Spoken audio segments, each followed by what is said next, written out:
اذان پہلے ہے، نماز بعد میں ہے۔ کیا مطلب؟ حکم پر آدمی بعد میں آتا ہے، دعوت پہلے ہے۔ حکم بعد میں ہے، دعوت پہلے۔ حکم میں جو جان آئے گی نا، وہ دعوت سے آئے گی۔ بچہ جب پیدا ہوا تو سب سے پہلی چیز اس کے کان میں اذان دی۔ اذان دعوت ہے۔ سب سے پہلی بات جو کان میں ڈالی وہ اذان ہے۔ اچھا، پھر سب سے پہلی آواز ہر محلے میں، ہر گاؤں میں، ہر بستی میں سب سے پہلی آواز جو گونجتی ہے وہ کیا ہے؟ اذان۔ اذان، دعوت۔ اذان کے بعد جو دعا ہے اس میں کیا کہا؟ اللہم رب ہذہ الدعوۃ التامہ۔ اذان کو کیا کہا؟ دعوت تامہ۔ اذان روزانہ ہے، اس کا مطلب کیا ہے؟ دعوت روزانہ ہے۔ اور اذان دن میں بار بار ہے، 5 مرتبہ۔ کیا مطلب؟ دعوت بار بار دو۔ دیکھو، سب کو پتہ ہے نماز فرض ہے، پھر اذان کیوں ہے؟ پھر اذان کیوں ہے؟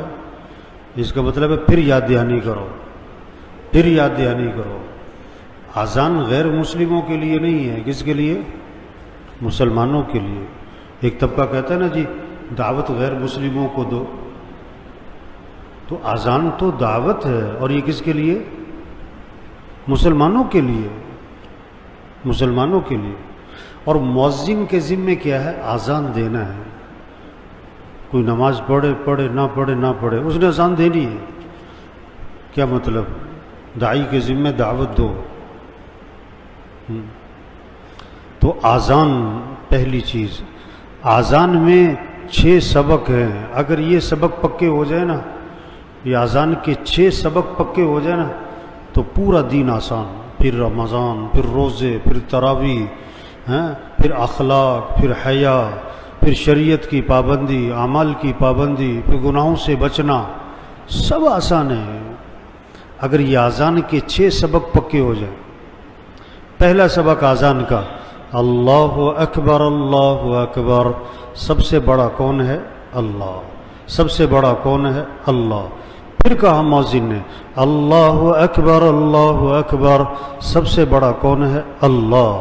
سب سے بڑا کون ہے؟ اللہ۔ 4 مرتبہ۔ ایک دفعہ کہنا کافی تھا؟ نہیں، بار بار۔ اللہ سب سے بڑا ہے، اللہ سب سے بڑا ہے، اللہ سب سے بڑا ہے، اللہ سب سے بڑا ہے۔ کوئی بڑا نہیں ہے۔ بڑا ڈاکٹر، بڑا وزیر، بڑا وکیل، بڑا جج، بڑا افسر، بڑا مالدار، بڑا تاجر، سب دھوکہ ہے، کوئی بڑا نہیں ہے۔ بڑا اللہ ہے۔ اس اللہ کی بڑائی دل میں بٹھاؤ، اس اللہ کی عظمت کو دل میں اتارو۔ قم فانذر وربک فکبر۔ پہلا حکم آ رہا ہے، کھڑے ہو جائیں آپ، ان کو ڈرائیں اور اپنے رب کی عظمت بیان کریں۔ رب کی عظمت بولو۔ کچھ نہ تھا اور کون تھا؟ اللہ۔ اور کچھ نہ رہے گا اور کون رہ جائے گا؟ اللہ۔ اول بھی کون؟ اللہ۔ آخر بھی کون؟ اللہ۔ ظاہر بھی کون؟ ظاہر کا مطلب آپ کو بادل نظر آ رہا ہے تو بادل سے کون کس کو پہچانو؟ اللہ کو۔ سورج نظر آ رہا ہے، سورج سے کس کو پہچانو؟ اللہ کو۔ یہ درخت نظر آ رہا ہے، ہر درخت کس کی پہچان؟ اللہ کی۔ بارش اللہ کی پہچان، گرمی، سردی، دن، رات، یہ جانور، یہ پرندے، یہ درندے، یہ ظاہر۔ اللہ ظاہر ہے، ہر چیز میں اللہ نظر آتا ہے۔ اور باطن کا مطلب کہ اللہ کی حقیقت کو کوئی نہیں پہنچ سکتا، چھپا ہوا ہے۔ تو سب سے پہلا سبق اذان کا کہ سب سے بڑا کون ہے؟ اللہ۔ دوسرا سبق اشہد ان لا الہ الا اللہ۔ کیا مطلب ہے اس کا؟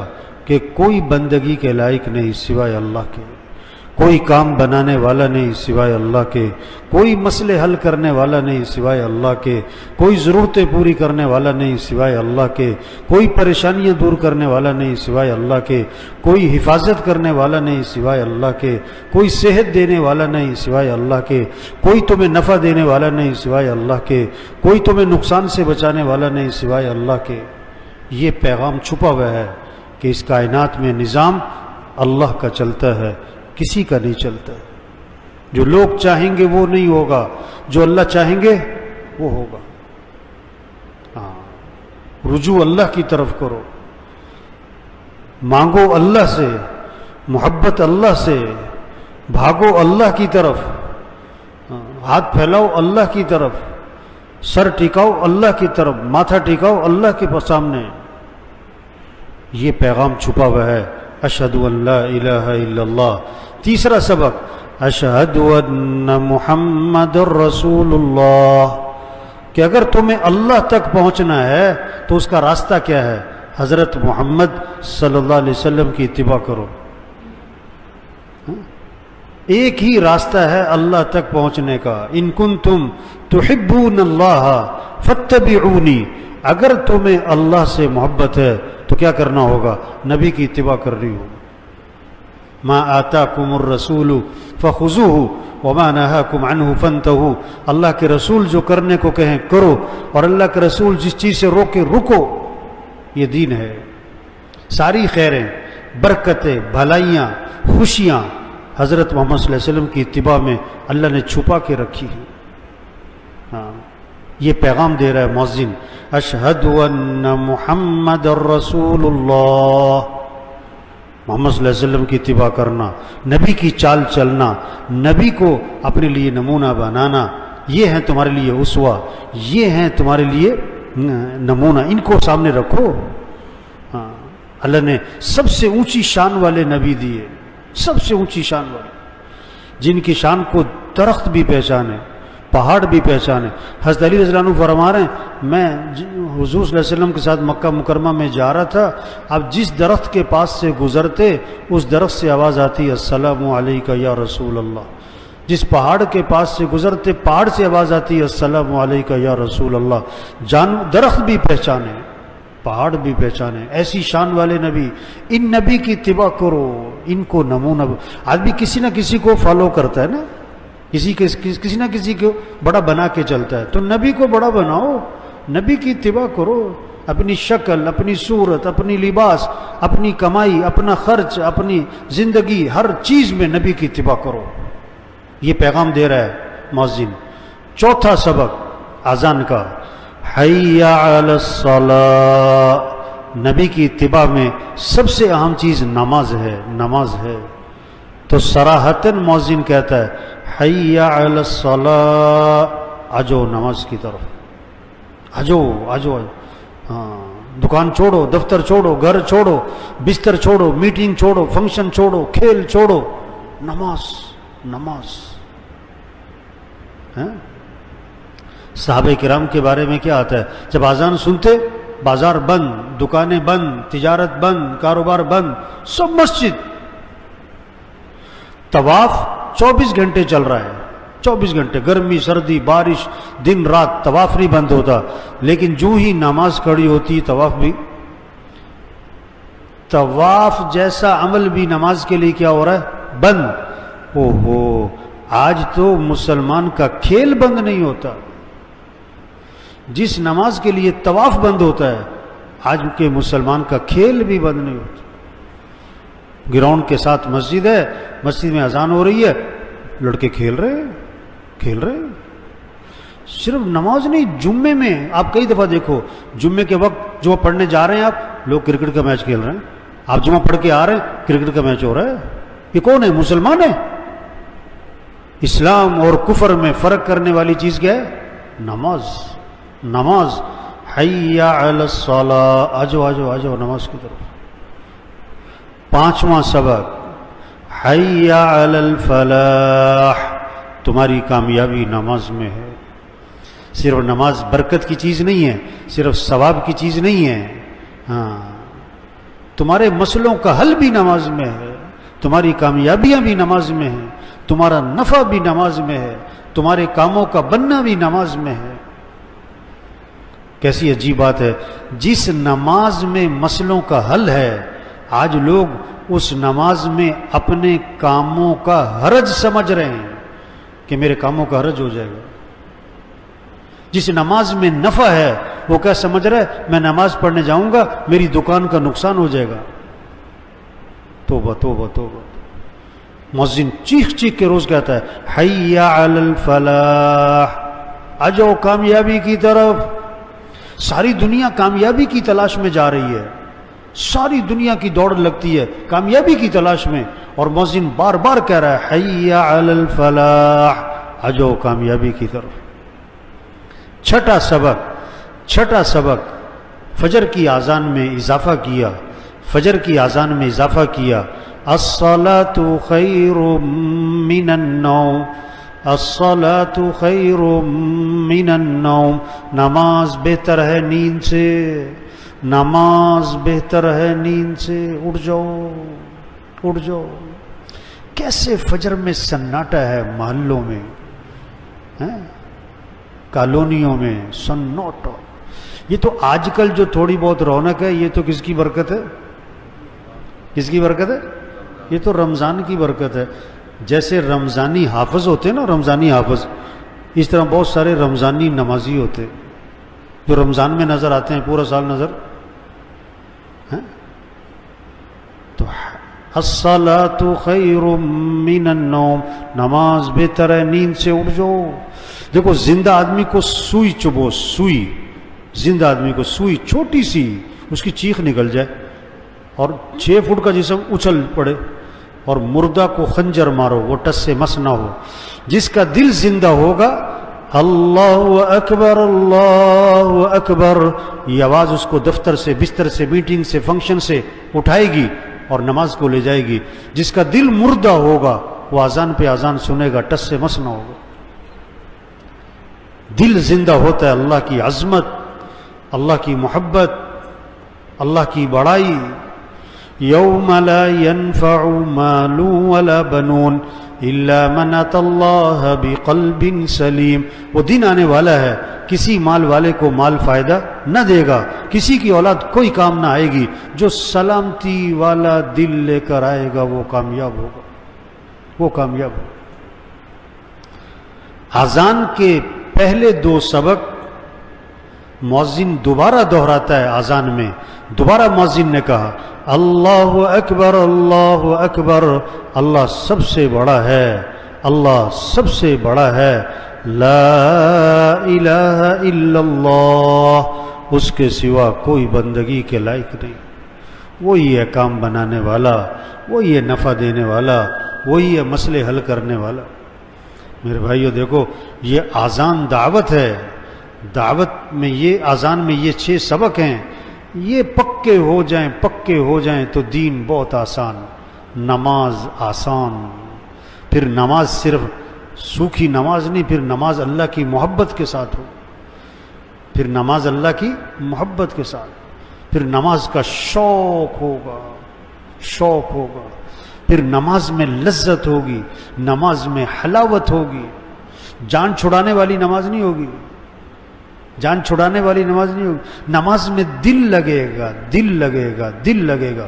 پھر روزہ صرف کھانے پینے کا نہیں ہوگا کہ کھانا نہیں پینا نہیں، پھر روزہ اللہ کی محبت کے ساتھ ہوگا۔ ہاں، پھر آنکھ کا بھی روزہ ہوگا، پھر زبان کا بھی روزہ ہوگا، کان کا بھی روزہ ہوگا۔ آپ صلی اللہ علیہ وسلم نے فرمایا جو بری بات کہنا نہ چھوڑے اور برے کام کرنا نہ چھوڑے، اللہ کو کوئی ضرورت نہیں اس بات کی کہ وہ کھانا پینا چھوڑ دے۔ آپ نے فرمایا روزہ ڈھال ہے، جب تک کہ اس کو پھاڑ نہ ڈالے۔ صحابہ نے عرض کیا حضور روزہ کس چیز سے پھٹ جاتا ہے؟ فرمایا جھوٹ بولنے سے پھٹ جاتا ہے، غیبت کرنے سے پھٹ جاتا ہے۔ بالٹی میں سوراخ ہو، ایک اس میں پانی نہیں ٹھہرے گا، چاہے ٹیوب ویل کے نیچے رکھو۔ تو جب دل میں اللہ کی عظمت ہوگی، اللہ کی محبت ہوگی، پھر روزہ آداب کے ساتھ ہوگا، پھر روزہ جاندار ہوگا، پھر اس روزے سے تقوی پیدا ہوگا۔ روزے سے مقصود کیا ہے؟ تقوی ہے۔ اور روزے سے تقوی کب آئے گا؟ جب روزہ آداب کے ساتھ، جب آنکھ کا بھی روزہ ہو غلط دیکھنا نہیں، کان کا بھی روزہ ہو غلط سننا نہیں، زبان کا بھی روزہ ہو غلط بولنا نہیں، ہاتھ کا روزہ ہو کسی پہ ظلم نہیں کرنا، غلط لکھنا نہیں، پاؤں کا روزہ ہو غلط چلنا نہیں، دماغ کا روزہ ہو غلط سوچنا نہیں، دل کا روزہ ہو غلط شوق نہ ہو، غلط جذبات نہ ہو، غلط محبتیں نہ ہوں۔ جب اللہ کی محبت اور اللہ کی عظمت دل میں آتی ہے پھر روزہ جاندار، پھر قرآن کا شوق، جب اللہ سے محبت ہوگی نا پھر قرآن کا شوق ہوگا، ذوق ہوگا، قرآن سے عشق ہوگا، قرآن سے محبت ہوگی، تلاوت کا مزاج ہوگا، 5 سپارے 8 سپارے 10 سپارے، رمضان ہے 3 سپارے، چلو کم از کم 3 ختم تو ہو رمضان میں، کم از کم آخری درجہ ہے چلو 1 سپارہ روز۔ اب سب دیکھیں روزانہ کتنا قرآن پڑھ رہے ہیں، آپ کی بیوی، آپ کے بچے، آپ کی بہو، آپ کی بیٹی، قرآن کا شوق ہے، اللہ کی محبت ہوگی، دعوت سے اللہ کی عظمت آتی ہے، دعوت سے اللہ کی محبت آتی ہے، اللہ کی محبت آتی ہے نماز میں جان، قرآن میں جان، پھر ذکر، زبان پہ اللہ کا نام آتا ہے۔ آپ صلی اللہ علیہ وسلم نے فرمایا رمضان میں 4 چیزوں کی کثرت کرو، لا الہ الا اللہ، لا الہ الا اللہ، لا الہ الا اللہ، اس کی کثرت کرو۔ برفی کسی کو پسند ہے نا، برفی کھا کے مزہ آتا ہے، برفی دیکھ کے مزہ آتا ہے، برفی کا نام سن کے مزہ آتا ہے۔ کسی کو گلاب جامن پسند، جب اللہ سے محبت ہوگی تو اللہ کا نام لینے میں کیا آئے گا؟ پھر مزے سے کہے گا لا الہ الا اللہ، لا الہ الا اللہ، لا الہ الا اللہ، لا الہ الا اللہ، لا الہ الا اللہ، پھر ذکر میں لذت، حلاوت۔ رمضان میں کثرت کرو لا الہ الا اللہ۔ دوسرا استغفار کی کثرت کرو، استغفر اللہ ربی من کل ذنب واتوب الیہ رب اغفر وارحم وانت خیر الراحمین لا الہ الا انت سبحانک انی کنت من الظالمین۔ چھوٹا سا استغفار، استغفر اللہ استغفر اللہ استغفر اللہ۔ تیسرا رمضان میں اللہ سے جنت مانگو۔ کامیابی کس کا نام ہے؟ جنت کا مل جانا۔ بڑا کاروبار بنا لینا، بڑے گھر بنا لینا نہیں، جنت میں چلے گئے کامیاب ہیں، جہاں ہر خواہش پوری ہوگی، ہر نعمت ملے گی، جو مانگے گا دیا جائے گا۔ چوتھا رمضان میں جہنم سے پناہ مانگو، اے اللہ جہنم سے بچا۔ ناکامی کس کا نام ہے؟ جہنم میں چلا گیا، دنیا کا بادشاہ، دنیا کا بڑا مالدار، بڑا سیٹھ، بڑا واہ واہ، مر کے جہنم، ناکام، کہ اللہ جہنم سے بچا۔ تو بھائی اللہ کی عظمت اور محبت جب دل میں ہو پھر ذکر، پھر آدمی کے اندر تواضع آتی ہے۔ یہ اکڑنا جو ہے نا، اکڑنا کس کی علامت ہے؟ مردے کی۔ مرتے ہی کہتے ہیں نا ہاتھ سیدھے کر دو، پاؤں سیدھے کر دو، آنکھیں بند کر دو، کیوں؟ اکڑ جائے گا، اکڑنے سے پہلے جب آدمی کا دل زندہ ہوتا ہے آدمی میں تواضع ہوتی ہے، عاجزی ہوتی ہے، نرمی ہوتی ہے، معاف کرنا ہوتا ہے، طبیعت میں سختی نہیں ہوتی۔ اللہ کو بندے کی عاجزی بڑی پسند ہے۔ کتنی اکڑ ہے آج، توبہ توبہ توبہ۔ اگر اکڑ نکل جائے کیسا خوبصورت ماحول بن جائے۔ تو بھائی دیکھو حضور اکرم صلی اللہ علیہ وسلم آخری نبی ہیں، قیامت تک کوئی نبی، بولو بھائی قیامت تک کوئی نبی۔ اب یہ دعوت کا کام، تبلیغ کا کام یہ کس کے ذمہ ہے؟